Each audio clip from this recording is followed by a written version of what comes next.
La noticia está en Argentina porque hubo elecciones legislativas ayer. Se renovaba la mitad de la Cámara de Diputados y un tercio del Senado.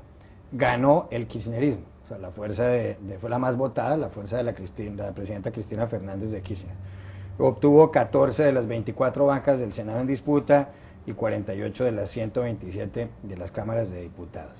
Tiene mayoría absoluta en ambas cámaras, pero no tiene mayoría calificada, es decir, 2/3 partes, con lo cual no puede su grupo político reformar la Constitución para que ella continúe en el poder después de las elecciones presidenciales del año 2015. En la provincia de Buenos Aires, y esta es una de las noticias más notables, el gran vencedor fue Sergio Massa, que era del kirchnerismo, pero se lanzó como independiente por otro grupo político y derrotó a Martín Insaurralde en la ficha política de la presidenta. El diario La Nación de Buenos Aires dice: casi 7 de cada 10 argentinos votaron ayer a la oposición. Y Ricardo Kirschbaum, el director del diario Clarín, en una columna titulada El comienzo de la retirada, termina diciendo: el tiempo de Cristina comienza a languidecer. La pregunta es: ¿se acaba el poder de los Kirchner? Sin duda, sin duda. Han perdido más de 20 puntos desde el 2011, en 2 años 20 puntos. La presidenta no va a tener mayoría en el Congreso, no va a tener, tiene mayoría precaria, no va a tener los 2/3 necesarios para cambiar la Constitución, como era el proyecto, y quedarse un tercer periodo. Se abre un juego político diferente. Ganaron todos menos el gobierno, además, porque todos los rivales, todos los opositores del gobierno en diferentes distritos importantes, en los distritos que son su ancla, ganaron. El radicalismo ganó en Mendoza, con quien fuera vicepresidente de Cristina Kirchner, Cobos, y sólidamente. El socialismo ganó en Santa Fe, peronismo opositor ganó en Córdoba, peronismo opositor, otro grupo, pero grupos que dialogan, ganó en la provincia de Buenos Aires. El gobierno, el frente oficialista, el bloque oficialista, tiene nominalmente los números de asientos en el Congreso en mayoría, pero eso es ficticio, porque ya hay una enorme cantidad de miembros del Congreso que provienen del mismo tronco político del peronismo, que ya han estado conversando sobre su fichaje a otro club. Es un periodo de pases, como de algún club al Barça, ¿no? ¿Y quién es el Barça? El Barça es la figura de Sergio Massa, que emerge de esto, victorioso, 41 años, en 4 meses atrás decidió postularse, y aquí está el resultado. Duplicó la diferencia respecto a agosto, eso es importantísimo. No es solamente los números hoy, los números y la tendencia, en qué sentido van esos números.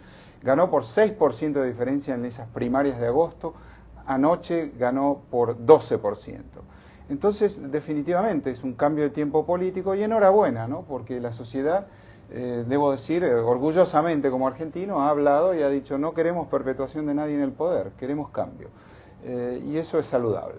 Y Sergio Massa se configura como el hombre que tiene en su mira la presidencia de la República en el año 2015. Sí, lo que pasa es que como espectador casual a mí me fascina el análisis del profesor, porque el profesor nos dice: ganan todos menos el gobierno. Pero con los datos en la mano el gobierno ganó, ¿no? Pero no es una elección a presidente. De acuerdo. Es una elección de mitad de término, de acuerdo, donde la estrategia de cualquier partido es hacerse fuerte en los distritos donde se puede lograr el mayor número posible de miembros del Congreso. Nos sirve como tendencia. Exactamente. Es una útil para ver la tendencia. Ante esta tendencia, desde fuera, yo al menos celebro que la Argentina se encamine hacia un escenario donde parece bastante improbable, si no imposible, que alguien tenga un tercer mandato nunca. Yo creo que esto, desde un punto de vista estrictamente democrático, es una magnífica noticia, porque impide que se perpetúe en el poder cualquier opción. Ya no hablo solo de la presidenta actual, sino de cualquier opción. Y luego, al margen, una nota, como es que la presidenta, por circunstancias que todos conocemos, esté desaparecida durante tanto tiempo, no haya podido ni votar, prácticamente por los reportes de prensa que nos llegan, no se enterara hasta el último momento de cómo fueron las cosas, deja al país en una situación, pues sinceramente preocupante, porque la persona que está en la Casa Rosada debe estar al mando en una jornada electoral. Si ella no puede, tendría que haber cedido su puesto a alguien, pero Ese es lo que parece que quiere ella, perpetuarse, con lo que me alegro de que no haya un posible tercer Está mandato. Amado Vudú, el vicepresidente. ¿No? Claro, que es la figura política más impopular de Argentina. Además, ese es otro dato importantísimo. El gobierno de Cristina Kirchner tiene 2 años más, pero ¿qué gobierno va a hacer? ¿Quién va a gobernar? ¿Y cuál es el estado de salud de la presidenta, verdaderamente hablando? Porque es está en la absoluta oscuridad esa información, lastimosamente además. Es el ocaso del kirchnerismo y es el principio de la campaña para las próximas elecciones presidenciales que empiezan, que serán en 2 años. ¿Qué va a hacer el gobierno esos 2 años? Hay voces que dicen que se va a moderar, que va a empezar a establecer una mejor relación con el sector privado, tienen una inflación del 25%, tienen un problema de crimen muy serio, que fue la bandera de Sergio Massa y por eso también logró gran votación. O se va a radicalizar y se va a convertir en ella de todas maneras es lo que llaman aquí un lame duck durante 2 años, que es un periodo muy largo, sin un sucesor muy claro. O sea, un pato cojo. Un pato cojo, un presidente que no tiene una capacidad de gobernar y tiene 2 caminos que todavía no se sabe, primero si ella va a estar allí para gobernarlos o para tomarlos, y segundo, pues cuál de los 2 va a ser, el de la moderación o el de radicalizarse aún más. ¿Qué camino tomará? Y tiene además una de pelea con los grandes medios de comunicación. Bueno, además, Clarín, se abre ahora una etapa distinta, una etapa muy crítica, que está pendiente el fallo de la Corte Suprema sobre el Grupo Clarín y sus señales audiovisuales, la inconstitucionalidad o constitucionalidad de aquella ley, de la ley de medios.